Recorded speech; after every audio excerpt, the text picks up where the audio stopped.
খাবে তো। তো আজকে আমরা রান্না করতে চলেছি মুরগির মাংসের ঝোল, তাই তো মানা? তুমি খাবা তো মুরগির মাংসের ঝোলটা? কেমন করে খাবা?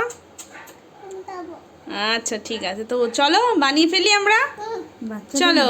ঝোল বানানোর জন্য আমি এখানে নিয়ে নিয়েছি একটা চিকেন, একটু সবজি, একটা আলু, একটা পেঁয়াজ, 4 কোয়া রসুন আর 1 ফোঁটা আদা মানে দুটো কেটে স্লাইস টুকরো। এবার এই মশলাগুলোকে আমি মিক্সিংয়ে দেবো। আমার কাছে টমেটোটা ছিল না, তো তোমরা চাইলে একটা টমেটো ইউজ করতে পারো।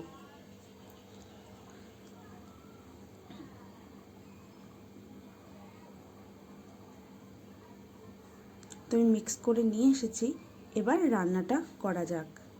রান্না করার জন্য আমি এখানে নিয়ে নিয়েছি একটা প্রেসার কুকার।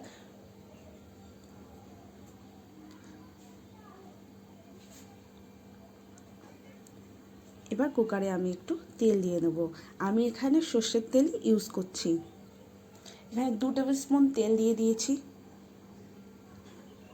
তেলটা গরম হয়ে গেলে আমি এখানে দিয়ে দেবো একটু ফোড়নের জন্য, দেখে নাও কী কী দিচ্ছি। ফোড়নের জন্য আমি দিচ্ছি একটু জিরে, 2টো দারচিনি, 2টো লবঙ্গ, 2টো এলাচ আর একটা তেজপাতা।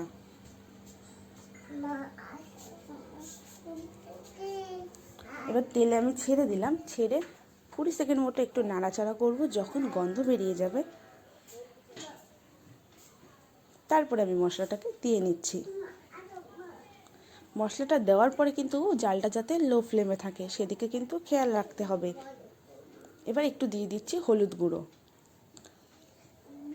এবার এটাকে আমি 1 মিনিট মতো লো ফ্লেমে নাড়াচাড়া করছি।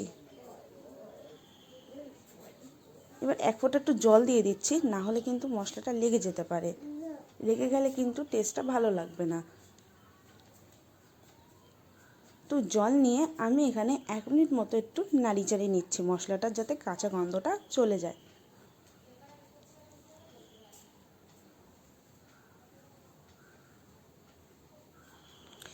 এবার আমি কেটে রাখা আলু, চিকেন, সবজিগুলোকে দিয়ে দিচ্ছি।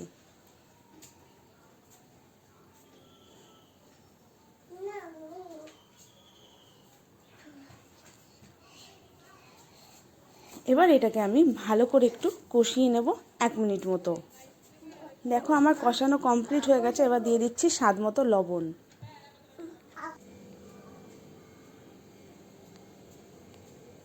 এবার আমি একটু জল দিয়ে দিচ্ছি। আমি এখানে 1 গ্লাস মতো জল দিয়েছি। যেহেতু এখানে আমি সিটিটা দিতে গেলে 10টা মতো সিটি দিতে হবে, তো সেক্ষেত্রে কিন্তু তোমরা একটু জলটা পরিমাণ মতো দিয়ে দেবে, একটু বেশিই দেবে, কারণ যখন সিটি পড়বে তো তখন কিন্তু জলটা কিন্তু অনেকটাই শুকিয়ে যাবে। যেহেতু এখানে 10টা সিটি দিতে হবে, কারণ মাংসটা কিন্তু যতটা সফট হবে বেবিরা কিন্তু ততটা ভালোভাবে খেতে পারবে। তো এবার ঝোলটা আমার দেওয়া হয়ে গেছে। এবার একটু টকবক করে ফুটলে আমি এখানে একটু দিয়ে দিচ্ছি জিরে গুঁড়া।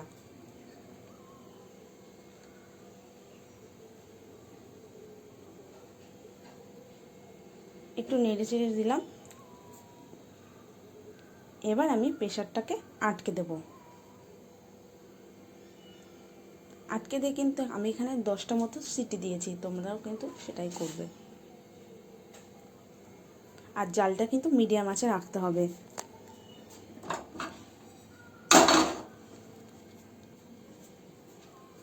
তো দেখো 10টা সিটি দেওয়ার পরে যখন প্রেসারটাকে ঠান্ডা করে আমি খুলে তোমাদেরকে দেখালাম, দেখেছো ঝোলটা শুকিয়ে কিন্তু একদম নর্মালি গ্রেভি ঝোল হয়ে গেছে। আর তোমাদের আজকের ভিডিওটা কেমন লাগলো? যদি ভালো লাগে প্লিজ লাইক আর কমেন্ট আর শেয়ার করতে একদম ভুলবে না। মাংসের ঝোলটা আমার পুরোপুরি রেডি। এবার আমি তোমাকে দেখাবো আমার মেয়ে রাধিকা এটা খেতে কেমন কতটা পছন্দ করে। তো চলো দেখে নাও।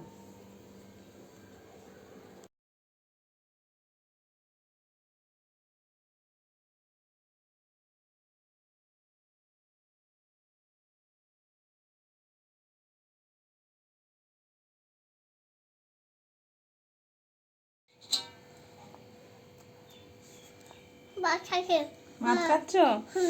দেখো রাধিকা কিন্তু একদম মাংস থেকে একদম লোভ সামলাতে পারেনি, এখানে দাঁড়িয়ে দাঁড়িয়ে খাওয়া স্টার্ট করে দিয়েছে। আচ্ছা খাও।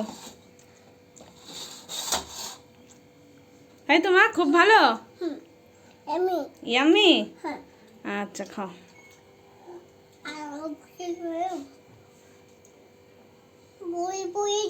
বই পড়েছো? আচ্ছা খাও, চিকেন খাও।